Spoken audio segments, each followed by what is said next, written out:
Martin's heart raced as he sat across from his neighbor and friend, Joseph, recounting the harrowing tale of the abandoned house on the unbusy road. He could still hear the echoes of the woman's screams ringing in his ears, sending shivers down his spine with each retelling. "I'm telling you, Joseph, there's something not right about that place," Martin said, his voice trembling with a mixture of fear and excitement. "Every time I walk past it after 2 a.m., I hear her screams. It's like she's trapped there, doomed to relive her agony over and over again."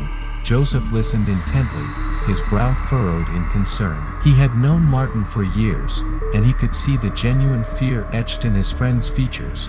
"We have to do something about it," Joseph declared, his voice filled with determination. "We can't just ignore it and pretend like nothing's wrong. Maybe if we confront whatever's haunting that house, we can finally put an end to it." Martin hesitated, his mind swirling with visions of the horrors that awaited them. But deep down, he knew that Joseph was right. They couldn't turn a blind eye to the suffering of whoever, or whatever, was trapped within those walls. With a nod of agreement, Martin and Joseph made a pact to return to the abandoned house that very night, armed with nothing but their courage and a burning desire to uncover the truth.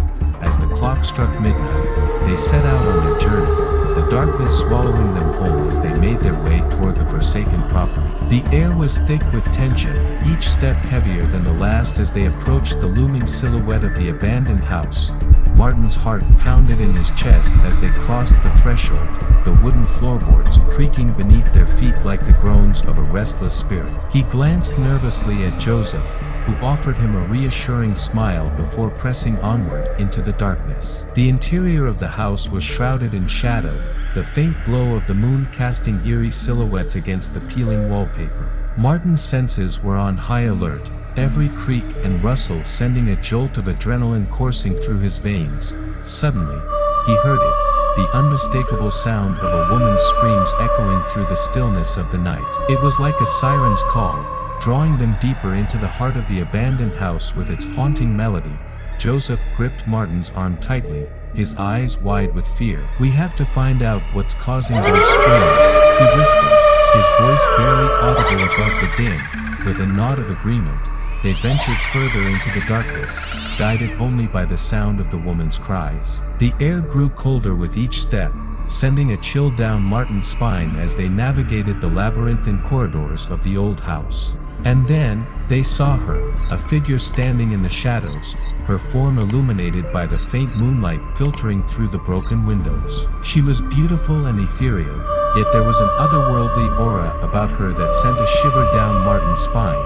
As they approached, Martin could see the sadness etched in her features, the pain of centuries written in the depths of her eyes. He reached out to her, his hand trembling with a mixture of fear and compassion.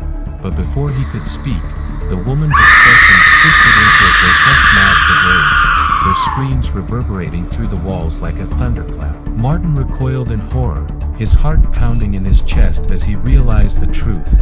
She was no woman, she was a witch, cursed to wander the halls of the abandoned house for all eternity, her screams a reminder of the torment she endured. With a cry of terror, Martin turned to flee, his footsteps echoing in the darkness as he raced toward the safety of the outside world. Behind him, he could hear Joseph's panicked shouts, urging him to run faster, to escape the clutches of the witch before it was too late. But no matter how fast he ran, the screams followed him, haunting him every step of the way. And as he stumbled out into the cool night air, he knew that he would never be able to escape the horrors of the abandoned house on the unbusy road, where the witch's screams echoed for all eternity.